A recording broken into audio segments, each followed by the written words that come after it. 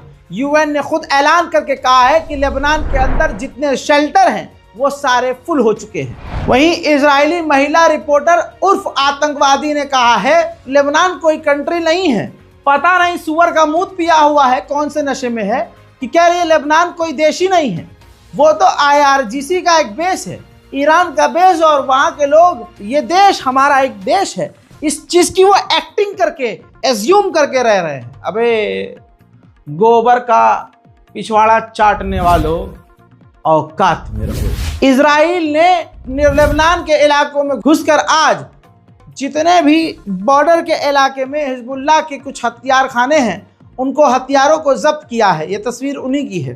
Hezbollah के हथियारों को इजराइल ने जब्त किया है, लेकिन हिजबुल्लाह का कहना यह है कि हम लड़ते रहेंगे। इजराइल ने ऑफिशियली इस बात का अनाउंस किया है, ऐलान किया है, हमने 4 दिन के अंदर 250 हिजबुल्लाह के लड़ाके मार दिए हैं। वहीं बरतानिया ने $13 मिलियन एड दी है, मदद दी है लेबनान को।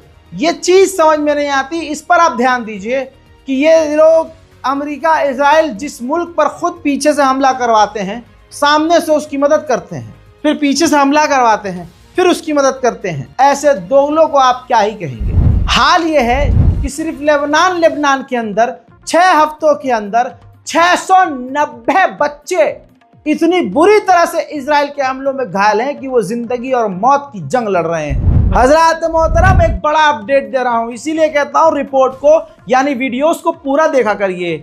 हसन नसरुल्लाह की शहादत के बाद उनके जनाजे को, उनकी बॉडी को टेम्परेरी तौर पर कहीं लेबनान में ही दफनाया गया है हिजबुल्लाह के द्वारा। हिजबुल्लाह का कहना यह है कि अगर इनका नमाज जनाजा हम पब्लिकली पढ़ाएं या फिर हम इनकी आखिरी रिचुअल्स को लाइव करें या लोगों के सामने नसरुल्लाह के जनाजे को रखें तो इजराइल वहीं हमला करेगा।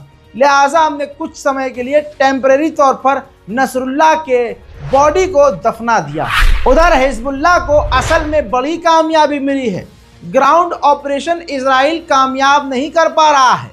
6 इजरायली अटेम्प्ट जो इजराइल अंदर घुसने की कोशिश लेबनान में कर रहा था, हिजबुल्लाह ने फेल कर दिए हैं। ईरान का हमला तो छोड़ दीजिए जनाब आला, जब हिजबुल्लाह हमला करता है या हिजबुल्लाह, जब ये रिपोर्ट देख लीजिए, जब हिजबुल्लाह हमला कर रहा था इजराइल पर, तो ये गंदी नस्ल की गंदी औलाद नेतन्याहू शेल्टर में छुपा हुआ था। उधर हिजबुल्लाह की तरफ से दर्जनों रॉकेट इजराइल पर दागे गए, जिसे इजराइल रोक ना पाया। आयरन डोम पागल हो गया और हिजबुल्लाह के कई सारे रॉकेट इजराइल के इलाकों में गिरे, जिसने बड़ी तबाही मचाई और इलाके में आग लगा दी। זה לאביבים יוצא בלייב, תסתכל.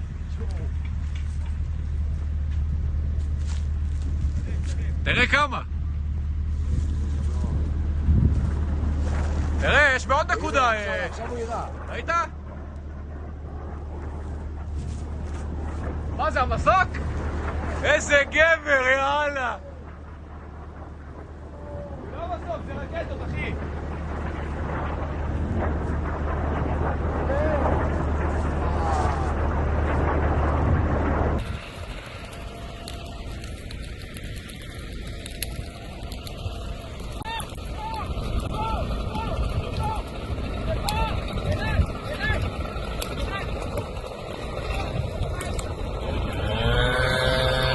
वहीं कतर के अमीर ने भी खुलकर लेबनान का साथ दिया और कहा कि हम लेबनान के लोगों के साथ हैं, जो एक ब्रूटल खतरनाक आतंकी हमलों का सामना कर रहे हैं। उधर स्पेन के विदेश मंत्री ने साफ ऐलान किया कि इजराइल ने जिस तरह से लेबनान पर हमला किया, पूरे इलाके में जंग छिड़ चुकी है और फुल स्केल पर टेंशन बढ़ चुकी है और इलाके में जंग फैलती जा रही है। इजराइल के इस कदम को रोकना चाहिए। मेरे दोस्तों, इजराइल को मुसलमानों से और मस्जिदों से इतनी नफरत है कि दिल थाम के देखिए, बड़े तकलीफ की बात है।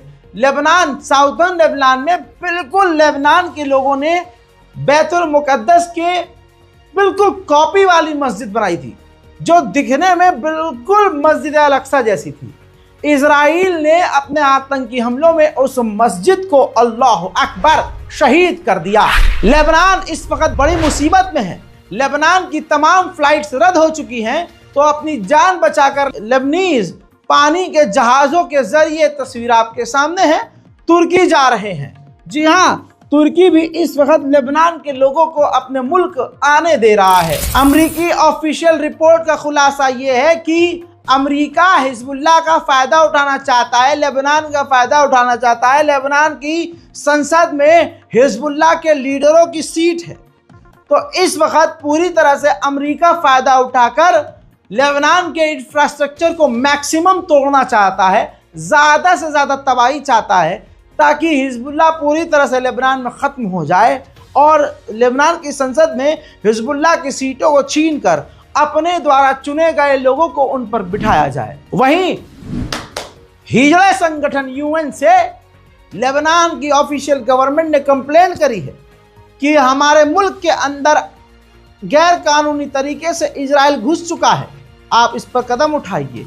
और ये हिजड़ा संगठन क्या ही करेगा। अबे जिस हिजड़ा संगठन के हेड एंटोनियो गुटेरेस को इजराइल ने बैन कर दिया और वो खुद कुछ कर नहीं पाया, वो इजराइल पर बैन नहीं लगा पाया, अमेरिका पूरी तरह खामोश रह गया, उसका कोई क्या ही उखाड़ेगा। लेबनान के इलाके पर इजराइल ने हमला करके सीरिया और लेबनान के बॉर्डर को जोड़ने वाले इलाके और सड़क को तोड़ दिया है। लेकिन तस्वीर आपके सामने है, लेबनान में खतरनाक बमबारी से परेशान और जान के खतरे को देखते हुए लेबनान के लोग सीरिया टूटे हुए रास्तों से गुजर रहे हैं, जा रहे हैं। हज़रात मोहतरम, आखिर में आपको एक विजुअल दिखाना चाहता हूं। लेबनान की राजधानी बैरूत के अंदर इजराइल ने बमबारी करके इतनी बड़ी तबाही मचाई है कि आपको इस वीडियो में और गज्जा की वीडियो में कोई फर्क नहीं आएगा। लेबनान पूरी तरह से गज्जा बन चुका है। देखिए इस वीडियो को, दुआ कीजिए अल्लाह से, याद कीजिए परवरदिगार को, नमाज कायम कीजिए और पूरी दुनिया के मुसलमानों के लिए दुआ